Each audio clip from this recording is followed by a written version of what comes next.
Hello friends, नमस्कार। एक बार फिर स्वागत है आपका हमारे YouTube channel GS exam solution में। दोस्तों, इस चैनल के माध्यम से आपको विभिन्न प्रतियोगी परीक्षाओं के लिए जीके की सुविधा जो है बहुत ही बेहतरीन तरीके से की गई है। इसमें आप जो भी प्रश्न देखेंगे सभी क्विज के माध्यम से हैं और बहुत ही कम समय में अच्छी तैयारी करने के लिए इम्पोर्टेंट क्वेश्चन हैं सब। तो चाहे आप एसएससी जीडी कांस्टेबल या UPSC UPPCS RO ARO BPSC MPPSC SSC CTET UPTET UPP TGT PGTI air force अग्नि परीक्षा की तैयारी कर रहे हैं तो यह वीडियो आपके लिए बहुत ही इंपॉर्टेंट है। तो दोस्तों, चैनल को सब्सक्राइब कर लीजिएगा। चलते हैं अपने क्वेश्चन पे, ठीक है। आपके विज्ञान से संबंधित महत्वपूर्ण प्रश्नोत्तरी में पहला प्रश्न है, वनस्पति विज्ञान का जनक किसे कहा जाता है। वेरी इंपॉर्टेंट क्वेश्चन है मित्रों ये, कि वनस्पति विज्ञान का जनक किसे कहा जाता है। आपके सामने चार विकल्प हैं। तो विकल्प ए है अरस्तु, बी है थियोफ्रेस्टस, सी है पुरकिंजे और डी है डार्विन। तो दोस्तों, आप लोग जानते हैं कि जीव विज्ञान के जनक हैं आपके अरस्तु, लेकिन वनस्पति विज्ञान के जनक अरस्तु न होकर है थियोफ्रेस्टस। तो जो विकल्प बी आपका होगा वह हो जाएगा राइट। कौन? थियोफ्रेस्टस। थियोफ्रेस्टस जो है वनस्पति विज्ञान के जनक कहे जाते हैं।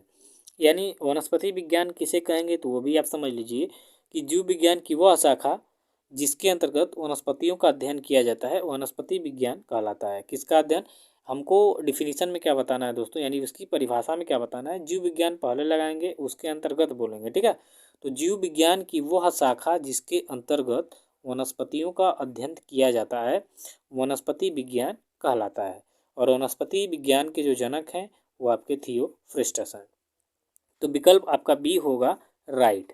चलिए नेक्स्ट क्वेश्चन देखेंगे मित्रों। दूसरे क्वेश्चन की तरफ है कि मनुष्य का वैज्ञानिक नाम क्या है। यह भी वेरी इंपॉर्टेंट है आपके अन्य सभी परीक्षाओं के लिए। विकल्प इसका दे रहा ये है होमोसेपियंस, बी है मूसा सेपिटनम, सी है बॉस इंडिकस और डी है सेपियंस। तो दोस्तों, आप लोग जानते हैं कि मनुष्य का वैज्ञानिक नाम जो होता है होमोसेपियंस होता है। कुल और वंश को मिला के जो है वैज्ञानिक नाम बनता है, आप याद रखिएगा। तो होमो इसका कुल हो जाएगा और वंश हो जाएगा सेपियंस, ठीक है।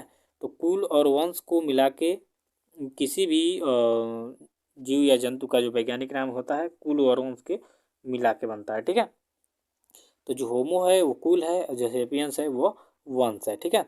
तो होमो सेपियंस जो है मनुष्य का वैज्ञानिक नाम है, ठीक है दोस्तों। तो इस तरह से विकल्प आपका ए क्या हो जाएगा? राइट हो जाएगा।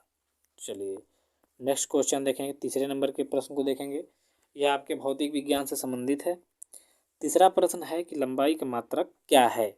विकल्प आपका दिया हुआ है, ए है किलोग्राम, बी है न्यूटन, सी है मीटर और डी है सेकेंड। तो जानते हैं कि लंबाई का जो मात्रक होता है लंबाई मीटर में मापी जाती है।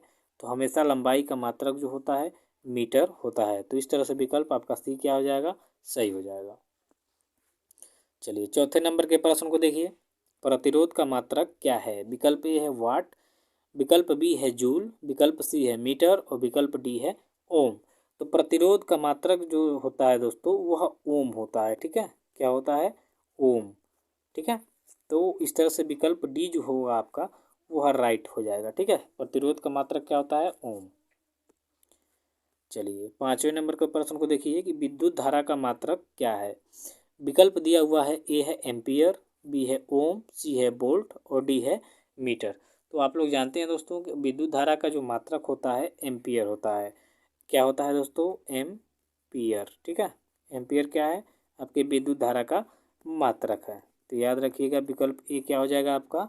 राइट हो जाएगा। छठे नंबर के प्रश्न को देखिए कि इलेक्ट्रॉन की खोज किसने की। विकल्प ए है जेम्स चैडविक, बी है रदरफोर्ड, सी है थॉमसन और डी है मैडम क्यूरी। तो दोस्तों, इलेक्ट्रॉन की खोज किसने की थी? एक आपको ट्रिक आता है ईटा पर नाच है, ठीक है।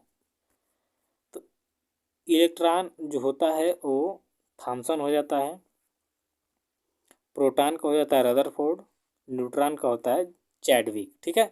तो यहाँ पूछा इलेक्ट्रॉन, तो इलेक्ट्रॉन का क्या हो गया? चैडविक,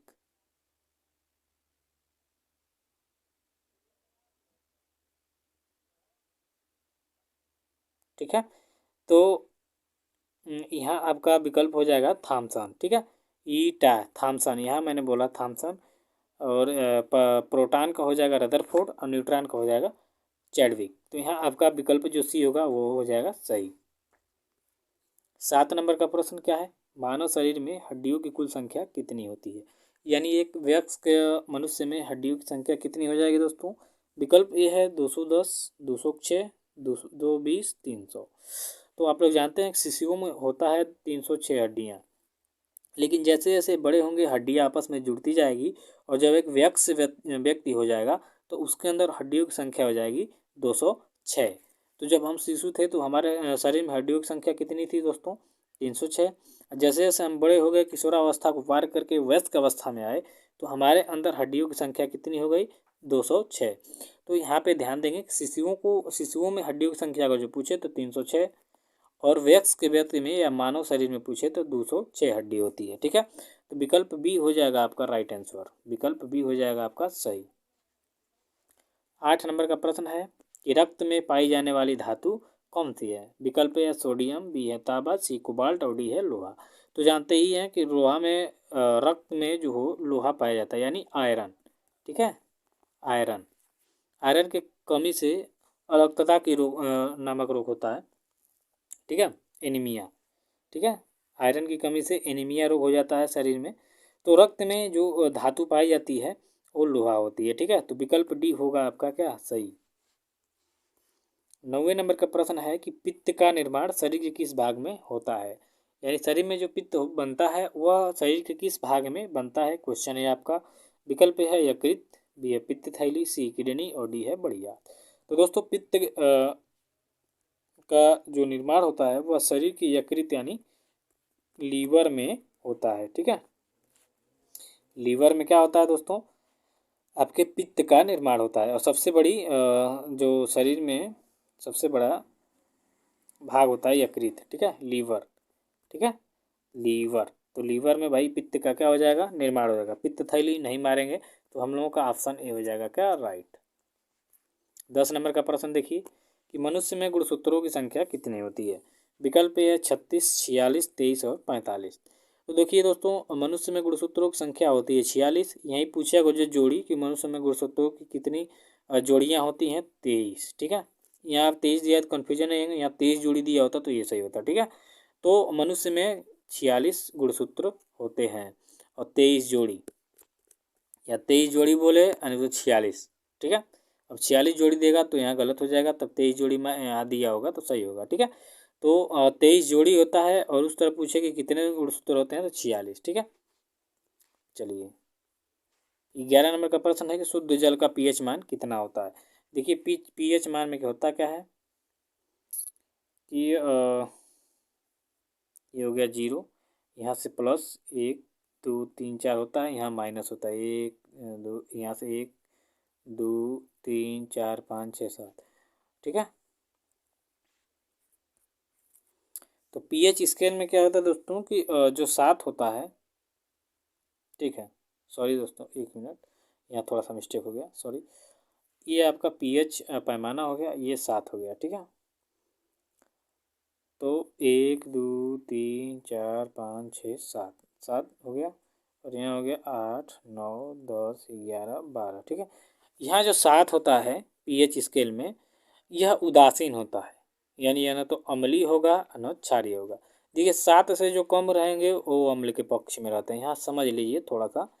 और जो 7 से अधिक होते हैं वह क्षारीय अवस्था में होते हैं। ठीक है, याद रखिए कि जो 7 से कम होते हैं यानी 1 से और 7 के बीच में होते हैं वह जितने भी चीज़ें रहेंगी वो अम्लीय होंगी, और जो 7 से अधिक नंबर में रहेंगे वह जो भी वस्तुएं होंगी वह क्षारीय होंगी। और जो 7 वाले रहेंगे यानी इसका मान किसी भी वस्तु का 7 रहेगा पीएच मान, वह उदासीन रहेगा। क्या रहेगा, उदासीन, न तो अम्लीय न तो क्षारीय, उसका कोई स्वाद नहीं रहेगा। ठीक है, यहाँ पीएच मान पूछा है तो पीएच मान आप जानते ही हैं जल न रंगहीन होता है न गंधहीन होता है। ठीक है, न कोई स्वाद उसमें होता है। तो जो जल होता है उसका जो स्वच्छ जल होगा वह एकदम 7 उसका पीएच मान होगा। अगर जो 7 से अधिक क्षारीय या अम्लीय हुआ तो वह जल जो होता है वह अशुद्ध जल में चला जाएगा। ठीक है, तो जो शुद्ध जल का पीएच मान होता है वो होता है 7, ठीक है। यहाँ विकल्प दिया है 7, और 7 किसको प्रदर्शित करता है? उदासीन को। तो जल क्या होता है? एक उदासीन पदार्थ है। अम्ल जब 7 से कम रहेगा पीएच पैमाने पे कोई भी चीज़ें तो वो अम्लीय रहेंगी, और 7 से अधिक रहेगा तो क्षारीय रहेंगी, ठीक है। ये आप कॉन्सेप्ट समझ लीजिए, ठीक है। यही पीएच स्केल है। 12 नंबर का प्रश्न क्या कह रहा है दोस्तों कि जल का जमकर बर्फ बनना कौन सा परिवर्तन कहलाता है? विकल्प है रासायनिक परिवर्तन, बी है तीव्र परिवर्तन, सी है अवांछनीय परिवर्तन, और डी है भौतिक परिवर्तन। तो दोस्तों जो 12 नंबर के प्रश्न में है कि जल का जमकर बर्फ बन जाना, वह आपका भौतिक परिवर्तन है। कौन सा परिवर्तन है? भौतिक परिवर्तन। तो इस तरह से विकल्प डी हो जाएगा सही आपका। 13 नंबर का प्रश्न है कि दूध से दही जमना कौन सा परिवर्तन है? तो आप लोग जानते हैं, पढ़े भी होंगे कि दूध से दही जब जमता है तो वह रासायनिक परिवर्तन हो जाता है, ठीक है। तो इस तरह से विकल्प इसका क्या हो जाएगा? सही हो जाएगा, सी। 14 नंबर का प्रश्न है कि गोबर गैस में कौन सी गैस होती है? विकल्प है एथेन, प्रोपेन, ब्यूटेन और मीथेन। तो गोबर गैस में दोस्तों सबसे ज़्यादा मीथेन गैस होती है। तो इस तरह से विकल्प आपका डी हो जाएगा राइट। 15 नंबर का प्रश्न है दोस्तों कि गुब्बारे में कौन सी गैस भरी जाती है? विकल्प है हीलियम, नाइट्रोजन, रेडान और हाइड्रोजन। तो दोस्तों जो गुब्बारा होता है उसमें हीलियम गैस भरी जाती है। तो आपका विकल्प ए हो जाएगा राइट। 16 नंबर का प्रश्न है कि रॉकेट किसके सिद्धांत पर कार्य करता है? विकल्प है ऊर्जा संरक्षण, बी है बर्नौली का प्रमेय, सी है न्यूटन लॉ और डी है संवेग संरक्षण। तो जो रॉकेट का सिद्धांत है दोस्तों वह संवेग संरक्षण पे जो है, इस सिद्धांत पे क्या करता है? कार्य करता है, ठीक है, संवेग संरक्षण पर। तो ये आपका डी हो जाएगा विकल्प सही। 17वां नंबर का प्रश्न है कि पानी का घनत्व कब अधिक होता है? विकल्प ये है 100 डिग्री सेंटीग्रेड पर, 4 डिग्री सेंटीग्रेड पर, 0 डिग्री सेंटीग्रेड पर, या -4 डिग्री सेंटीग्रेड पर। तो जो पानी होता है दोस्तों इसका घनत्व जो 4 डिग्री सेंटीग्रेड है इस पर क्या होता है? अधिक होता है, ठीक है। क्या होता है? अधिक होता है। इस तरह से विकल्प 4 जो आपका बी हो जाएगा 4 डिग्री यानी 4 डिग्री सेंटीग्रेड, इस पर क्या हो जाएगा? आपका अधिक हो जाएगा, ठीक है। तो सही है आपका बी विकल्प सही है। 18वां नंबर का प्रश्न है कि दूध क्या है? ठीक है, दूध क्या होता है? पायस है, एक निलंबन है, फोम है कि जेल है? तो दोस्तों जो दूध है वह पायस होता है। क्या होता है? पायस, ठीक है। तो इस तरह से विकल्प ये क्या होगा? आपका सही हो जाएगा। 19 नंबर का प्रश्न क्या है कि धोने का सोडा किसका प्रचलित नाम है? विकल्प ए है calcium carbonate, magnesium carbonate, sodium carbonate या पोटेशियम कार्बोनेट। तो धोने का जो सोडा होता है उसका प्रचलित नाम है सोडियम कार्बोनेट। तो इस तरह से विकल्प सी क्या होगा? आपका सही होगा। 20 नंबर का प्रश्न क्या है कि NaCl किसका रासायनिक सूत्र है? विकल्प है नमक, पानी, क्लोरीन या चीनी। तो NaCl यानी सोडियम क्लोरीन, ठीक है। NaCl होता है, Na माने सोडियम, Cl मतलब क्लोरीन। तो सोडियम क्लोरीन जो होता है वह नमक का सूत्र होता है। तो नमक हो जाएगा आपका विकल्प ए, ठीक है। 21 नंबर का प्रश्न क्या है दोस्तों कि इबोला क्या है? बैक्टीरिया है कि प्रोटोजोआ है, कवक है कि वायरस है? तो जो इबोला होता है दोस्तों वह वायरस है। आप लोग सुने होंगे इबोला वायरस, ठीक है। ये इससे बहुत से पहले जो उत्पन्न कई देशों में ये फैला हुआ था महामारी टाइप का। इससे कई लोगों की मृत्यु भी हुई थी। ज़्यादातर क्या बोला जाता, अफ्रीका महाद्वीप से यह शायद उत्पत्ति हुआ था वहाँ से, ठीक है। इबोला वायरस है, ठीक है, याद रखिएगा। 22 नंबर का प्रश्न है कि मूली किसका एक उदाहरण है? गट्टा का, जड़ का, कंद का या फल का? तो आप लोग जानते हैं दोस्तों मूली जो होता है वह जड़ का उदाहरण है, ठीक है। उसके जड़ वाले भाग को हम लोग खाते ही हैं। तो विकल्प बी क्या हो जाएगा? आपका राइट हो जाएगा। 23 नंबर का प्रश्न है कि निम्नलिखित में से कौन सा रूपांतरित तना है? विकल्प है गाजर, शकरकंद, नारियल या आलू। तो आप लोग इसमें से जो आलू होता है इनमें से वह एक रूपांतरित तना का उदाहरण है, ठीक है। तो डी हो जाएगा आपका क्या? सही। 24 नंबर का प्रश्न है कि प्याज में खाद्य भाग कौन सा है, यानी प्याज के कौन से भाग को खाया जाता है? मांसल पर्ण को, जड़ को, तना को या पुष्प को? तो इन तीनों में से किसी को नहीं खाया जाता है। जो मांसल पर्ण होता है उसको ही खाया जाता है। तो इस तरह से विकल्प ए हो जाएगा आपका सही। 25 नंबर का प्रश्न है कि रक्त होता है संयोजी उत्तक, उपकलित उत्तक, ये दोनों या इनमें से कोई नहीं? तो इन तीनों में से ये कोई नहीं है, ठीक। जो संयोजी उत्तक होता है यही रक्त होता है। रक्त होता है एक संयोजी, रक्त एक संयोजी उत्तक है। ऐसे हम लोग कहेंगे कि रक्त रक्त एक संयोजी उत्तक है। ठीक है, तो विकल्प ए क्या हो जाएगा आपका, राइट हो जाएगा। तो दोस्तों आज के लिए बस इतना ही, मिलते हैं नेक्स्ट वीडियो में। वीडियो लास्ट तक देखने के लिए आपको धन्यवाद।